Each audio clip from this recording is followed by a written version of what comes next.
Test ক্রিকেটে ভারতের নতুন অধিনায়ক শুভমান গিল। আসন্ন ইংল্যান্ড সফরে তিনিই অধিনায়ক হয়ে যাচ্ছেন ভারতীয় দলের দায়িত্ব নিয়ে। আর শুভমান গিলের ডেপুটি হিসেবে থাকছেন ঋষভ পান্ত। সহ অধিনায়কের দায়িত্ব ঋষভ পান্তকে। 18 জনের দল ঘোষণা করা হয়েছে বিসিসিআই এর তরফ থেকে এবং সেই দলে বাংলা থেকে সুযোগ পেয়েছেন দুজন, অভিমন্যু ঈশ্বরন এবং আকাশদীপ।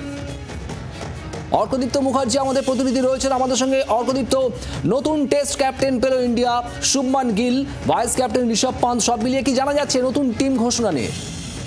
প্রত্যাশিতই ছিল শুভদীপ। শুভমান গিল নতুন টেস্ট অধিনায়ক হলেন। রোহিত শর্মা অবসর নিয়েছিলেন, তারপর বিরাট কোহলি অবসর নেন। আলোচনা চলছিল শুভমান বা জসপ্রীত বুমরার মধ্যে কেউ একজন হয়তো ক্যাপ্টেন হবেন। জসপ্রীত বুমরা এর আগে ভাইস ক্যাপ্টেন্সি করেছেন বা টেস্টে আর রোহিতের অনুপস্থিতিতে ক্যাপ্টেন্সিও করেছেন, কিন্তু শুভমানকেই বেছে নিলেন নির্বাচকরা সম্ভবত লং টার্ম প্রসেসের কথা চিন্তা করে।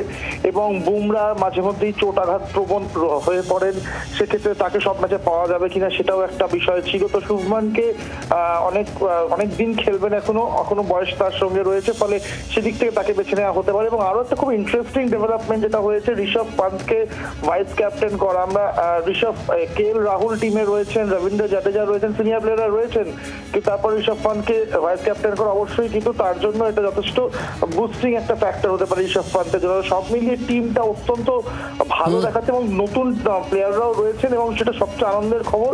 অভিমন্যু ঈশ্বরন এবং আকাশদীপ বাংলা দুজন চান্স পেয়েছেন এই টেস্ট দলে, তবে মোহাম্মদ শামির জায়গা কিন্তু এইবারেও হয়নি এই টিমে। শুভদীপ, অর্কদীপ্ত, করুণ নায়ারের টেস্ট টিমে জায়গা পাওয়া এখন শুধু করুণ নায়ার নয়, নীতিশ রেড্ডি তিনিও ভালো খেলেছেন এর আগে টেস্ট টিমে এবং করুণ নায়ার কিন্তু একটা কামব্যাক বলা যায় শুভদীপ। কারণ করুণ নায়ার আইপিএল খেলছিলেন, আইপিএল মোটামুটি খেলেছেন, কিন্তু করুণ নায়ার টেস্ট টিমে জায়গা পাওয়া কিন্তু অত্যন্ত বড় একটা সিগনিফিকেন্ট মুভ। কারণ দেখো, অ্যাকচুয়ালি নতুন প্লেয়ারদের, একদম তরুণ প্লেয়ারদের নেওয়াটাও কিন্তু রিস্কি, কারণ ইংল্যান্ডের মতো সিরিজ খেলতে যাচ্ছে ভারত, যেখানে যথেষ্ট চ্যালেঞ্জিং কন্ডিশনে খেলতে হয় ভারতকে, সেখানে একটু এক্সপিরিয়েন্সটাও ম্যাটার করবে।